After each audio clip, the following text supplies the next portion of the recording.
ভাই মনির ভাই, হ্যাঁ ভাই। আপনার খ্যাত খবর নিয়ে ভাই, হ্যাঁ,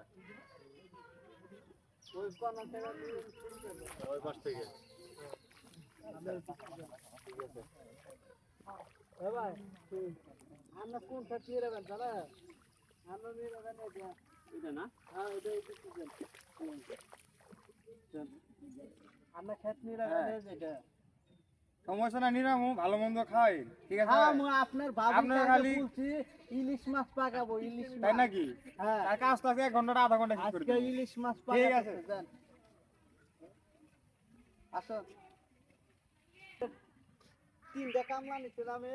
হ্যাঁ 3টা কামলা নাকি ভাতটা নিয়ে, আর আপনার ভাবির 3টা মাছের তরকারি নিয়ে, আর ডাল নিয়ে, আর 2 লিটার পানি নিয়ে 500 করে নিয়ে আসবেন। আর বিড়ি মনে খা, এটা 2টা খা না, এটা খা। বিড়ি আইনেন 1 প্যাকেট।